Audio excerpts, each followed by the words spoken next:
Hey everybody, I'm here with Mr. Jason Schultz, who is a workers' comp attorney right across the street from our office. And we are going to do another community interview. This is someone that we just recently started partnering with to get our patients better medical care and to have really someone on their side when they are injured at work.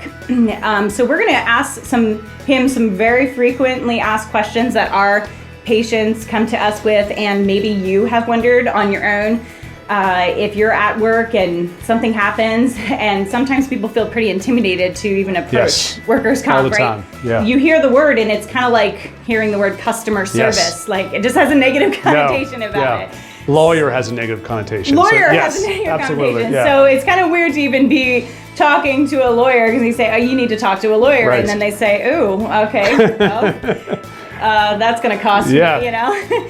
So we just wanted to go through and kind of alleviate some of those negative connotations, those misconceptions, and find out from the horse's mouth, you know, and make it available to everyone out there that is on our social media, that views our website, any patients are from near or far, and let them know that you can contact Jason if you've been injured at work, and he'll let you know if you have a valid workers' comp claim. And we're going to get into it a little bit and see how the process works. Let's go. All right. So the first kind of question that comes up is, how do I know if I have a valid claim? We keep hearing these words float around like compensable or non-compensable.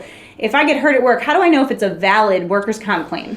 That's a really good question. I mean, most times if you get injured at work, in most situations, you have a workers' compensation case.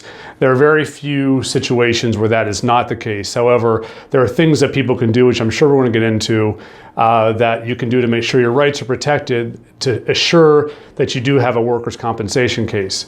The most important thing, the number one thing that you have to do every time you get injured on the job is report it to your employer.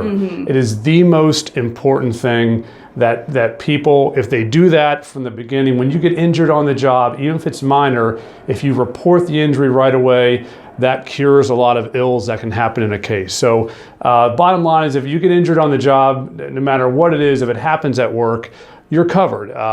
One that's a unique situation that a lot of people don't know is you're covered for a workers' compensation case even before you clock in.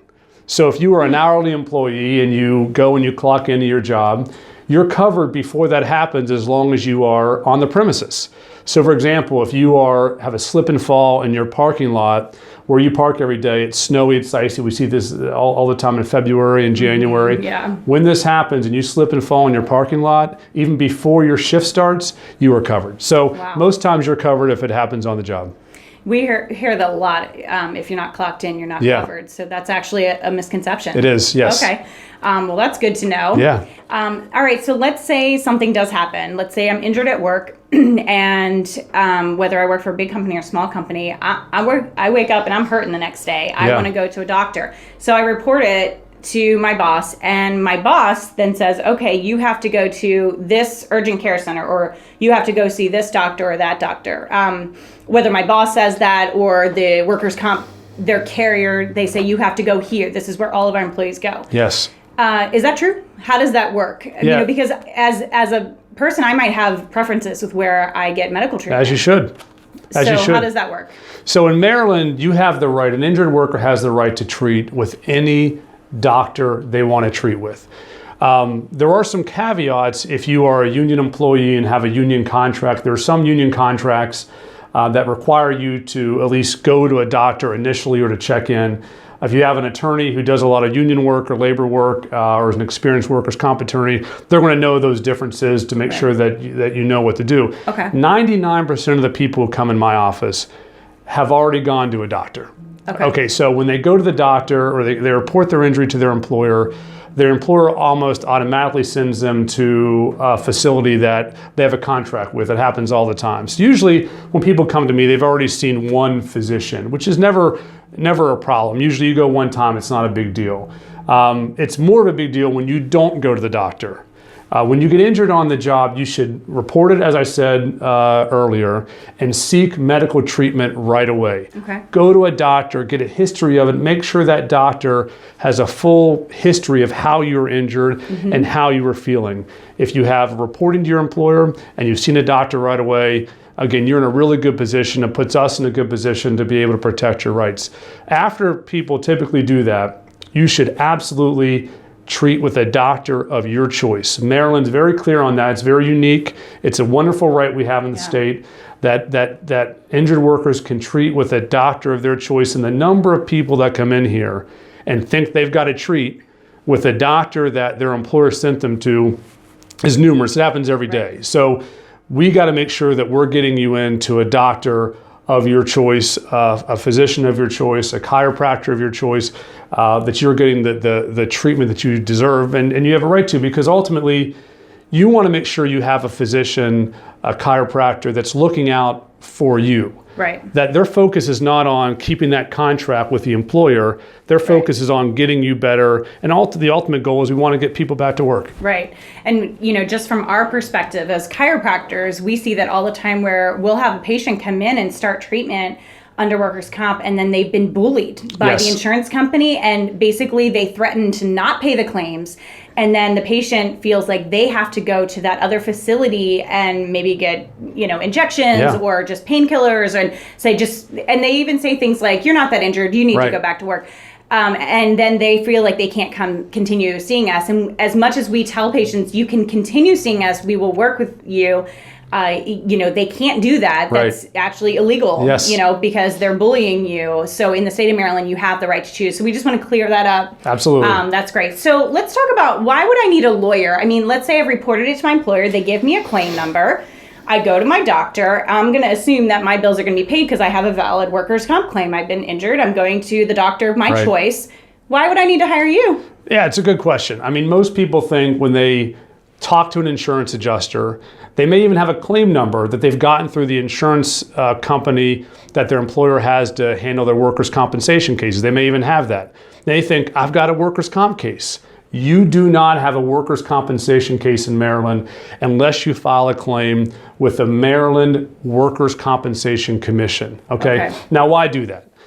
The reason you sort of stated it in your previous sort of question, which is the rights that you have under the law, the right to treat with a doctor of your choice, the right to be paid while you're off work under a doctor's care, the right to be compensated for any permanent problems that you have after treatment's ended, and ultimately the number one right you have in Maryland is once you have a workers' compensation claim through the Maryland Commission, you have the right to fight for medical treatment for the rest of your life. You have none of those rights, not one of those rights, unless you file a claim with the Maryland Workers' Comp Commission. And that's what the attorney will do for you. Absolutely. Yeah, and that's where we come in. And that's where we come in to make sure that your rights are protected. If you don't do that, you have an internal claim with an adjuster. That adjuster has complete control over everything. They can say no. They can say no to you. And they know. They know. They know if you have an attorney or not, because there'll be a letter of representation Absolutely. on file or not. So if you don't have an attorney, they know what they can push and bully and get away with, because they know your rights are not protected. You haven't filed. Because I don't know about you guys out there, but I wouldn't know, just as a layman, how to go on and file my own claim with the Workers' Comp Commission. I mean, that's kind of crazy. Who does that? Unless you have a background in law. So, so now, here's the other problem. How do you get paid? The average person who's been injured at work can't afford, hundreds of dollars an hour for an attorney, so they might really hesitate to even consult with you. Understandably so. But it's not like that for this type of attorney. No, it's so not. Tell us, how does it work if a person comes into your office? It's a completely understandable concern. I'm calling a lawyer. How do I pay them? Are they billing me by the minute? Every email that I send them, I'm going to have to send them a check for that. It doesn't work that way in Maryland. Workers' comp is a contingency-based fee agreement. So the attorney's fee is contingent on you, the injured worker, getting compensated at the end of your case. Okay, and the odds of you getting compensated at the end of your case without an attorney are pretty much 0%. Okay, so there's no upfront cost, there's no hourly cost, there's no minute per minute cost. The workers' compensation fees in Maryland are capped at 20% by state law, and the commissioners are the ones that assign the attorney's fee. So I don't even choose it. It's the commissioners in Maryland that assign the attorney's fee based on what we fight to get you, the injured worker. So it sounds like a win-win. Yes. Because if I don't get an attorney and I just have this claim, and even if my bills get paid, well, that's great. But at the end of the day, I had this injury. I might have had time off work. I might not have got compensated. I might have had to use vacation or disability insurance and not been compensated for my time off work. And at the end, I lose. I have no settlement money, no money to walk away with for the pain and suffering I went through. If I use an attorney, I don't have to pay them up front, and the workers' comp commission will assign you a fee that the insurance company will pay when you settle the case, assuming you win. Yes, it comes out of the injured workers award at the end. Okay, and if you don't win the case, we've seen this go bad. Yeah. So there's always a chance that you don't win a case. Yes. Just because you hire an attorney doesn't make it a shoo-in, right? Because the attorney now is you're putting yourself on the line. Correct. You might do all this work and then you get no settlement and they get no payout. What then? So what is the risk to the patient? Do they if they have an attorney and they lose the case for some reason? I mean, unfortunately, we've seen things like where employers have gone in and changed time cards. They've put other employees on the stand threatening their jobs. Yes. So people are really, really hesitant to talk about this because there are some really unethical things going on. Unfortunately, because there's also some people out there that will fake injuries and try to leech the system. So then the people that are validly injured have to suffer, or can sometimes injustice can happen to them. So what happens if we lose the case? Do they just get stuck with all the medical bills? People might be concerned about that as well. Yeah, I mean, if for some reason that the case doesn't go well and at the end of it we're not successful, there's still no attorney's fee. Okay, right. So you don't owe money because we cannot get an attorney's fee unless we get something from you through the commission. So if we're not successful, you don't get a bill from us for time spent. That's just the way that the system works. In terms of medical care, health insurance, would pick it up. They're secondary in that situation. And typically, if we go to court and we have not been successful in the case, that means that nothing's been approved all the way up to that point. So it's not like, someone's getting compensated up to that point and then we go to court to lose. Typically, that means that from the beginning, the insurance company fought the case and we go to court and aren't successful. Doesn't happen a whole lot, fortunately. Right. It doesn't happen. It's pretty rare. It's something that any good workers' compensation attorney would be able to identify up front with the injured worker, something that I'm very pride myself in. I want to be very upfront and direct with people that are sitting in my office. So if I feel like there are some challenges with a case, you're going to know it from me.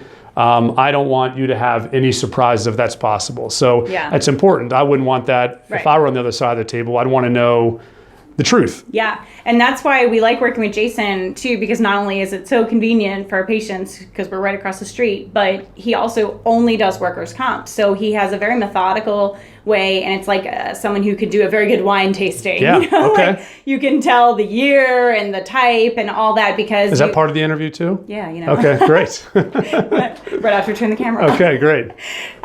So when somebody who specializes in one thing, it's a lot easier to tell up front if your case is going to be a good case. So another question we get a lot is, well, why can't I just go through my health insurance? Yeah, I mean, it's a dangerous thing to do, in my opinion. One, you should not be spending, money. I mean, you're paying co-pays for therapy and chiropractic visits. You should not be spending your own money for treatment from an injury that happened at work. That's number one. Number two, what if down the road at some point your health insurance company finds out that this is a work-related injury? They could retract all the payments from Kearney Chiropractic or from any other facility, and then you could get billed directly for the whole boat. There's no reason that you should do this. Whole system exists for you to be able to fight to get treatment under the law. So you should not be doing that. Right. And the other thing I want to note with health insurance, because we have patients that do that, they always say, just let me bill my health insurance. I don't want to go through workers' comp. Well, that's fine, because as your chiropractor, we'll do whatever the patient tells us to do. But we want to always let them know the risks. Right. And the other reason you wouldn't want to do it, because there is no copay with workers' comp, And most people nowadays have high deductibles, high copays, but there are also limitations on your chiropractic care and your physical therapy. You might get 20 visits, 30 visits a year. So if you have this injury in the first half of the year, and then later on you have another injury that's not work-related, and you've used all your health insurance, you're on your own. You have to pay cash. Whereas if you had gone through workers' comps and had no copay, you would have all of those 20 or 30 visits available to you for when you injure another body part later. And it happens all the time. We just want to let you know this happens all the time. So we're not going to force anyone's hand, but we just want you guys to have all the information you need to make an informed decision. All right. So one last question I just want to hit on. Can I get fired, or will my boss retaliate? Will my company that I work for know and be angry with me and treat me differently if I file this workers? It's different in every company. I understand. Like there's some big companies that have a lot of work comp claim. They're very good about it. Yes. But let's say I work for a smaller company and it's, say, an electrical firm or some type of physical job, and I get injured and they don't have a lot of work comp claim. Right. Could I get fired, and what would happen then? What happens with my job? In Maryland, you cannot get fired for filing a workers' compensation claim. Okay. The most important thing you touched on this, if it's a small business, sometimes people feel a different kind of obligation to that small business. However, that small business carries workers' comp insurance. Right. Okay? Now, will it affect their rates? It could, I don't know, but what you should be focused on is how is it going to affect your getting better? Yeah. Okay, so it's nice for people to want to think about their employer, and some people have really good employers who treat them well, and that's a great thing. But if you get injured at work, your health is more important. Right. If you can guarantee that employer is going to take care of you for the rest of your life with that injury, that's a risk to take, okay? But they have insurance. We have insurance. To drive a car in Maryland, you have to have insurance. That's why we have it. Right. So, a good employer, if the employer is that good and cares about you that much, they are not going to give you a hard time about filing a workers' compensation case. They're going to support you. Yeah, I would think that most employers, especially if you work in a physical job and you're really injured, would want you to get better so that would lengthen the term of your employment. Overall, because if you ignore the injury or if you only treat it halfway because of your limitations of your health insurance, then the next year or later that year, you might end up having to switch careers altogether, which we've also seen happen. Yeah. So I think the big picture here is that a lot of people also think work comp injury also involves a lot of surgery, permanent or partial disability, where they, it's just this, if in order for it to be work comp, it has to be like this huge problem. But we have seen a lot of different things. We've seen things where I was sitting at my desk and I bent over and all of a sudden my back went out. Yeah. You're on the clock. It may or may not be compensable, but you at least need to report it. If you're working, and even if it's a small sprain or strain, if you bump your head, if you slip and fall on the ice, if there's any repercussions of pain afterward, that's your body's way of talking to you. And if you're going to get it addressed, which you should, you want to talk to an attorney to see if this is valid with workers' comp. Should I file this? But the first thing you should always do is tell your employer. Yes. Before you go to a doctor, before you do anything, just at least let your employer know, because there are protocols that they have to do to report it, to their insurance company. Even if it ends up being a report only and there's no injuries reported, you still want to report it to your employer first. So I hope this clears up some of the things. Is there anything else you wanted to add? Yeah, I just want to reiterate. Okay, 3 things. Report your injury right away. Seek medical treatment right away. Give your doctor, physician, chiropractor a good history. And consult a lawyer. That's what we're here for. Don't spend your time searching on the internet to find out whether you have a workers' compensation case. Right. It costs nothing to call someone and to go over it with them. So why not take the 5 minutes to do that? Agreed. And also, I think what's really good, if you find a good workers' compensation attorney, they're going to be very focused on you getting into treatment with providers like Kearney Chiropractic, who understand, number one, workers' comp, and understand the importance of documentation and putting history in a report. And number 3, our partners. So if there's an issue, they can call the attorney and say, hey, we have a question about this, or there's a question about what the injured worker said. It's nice to have a team that's working for you to get you better. So those are a few things that I would just remind people to do if they get injured on the job. And just to clarify, because we mentioned about contracts with providers, with the insurance companies, Jason's office and our office, we're referral partners. We do not give or receive any type of financial or monetary compensation or any type of kickback. We are just referring partners, and we're just trying to increase our network and help our patients. And I just want my clients to get good care. Yeah. So that's why. And anyone who's been to our office knows that that's going to happen with Dr. Loomis, because he is the best of the best. And I might be biased, but he is the best. Yeah. All right. Well, thanks so much for joining us today. If you have any questions, feel free to comment below. You can also message us at carneychiro@gmail.com. And you want to shoot out your email there too? My email is jason@schultzlegal.com. That's SHULTZ legal.com. My website is... We'll post that below in the comments as well. Yep. In the description of the video. So you can email us, you can call us. We'll put both our websites in here as well. Yeah. And we can help get you started with getting back on the right path with regards to your medical treatment. Great. All right. Thanks a lot.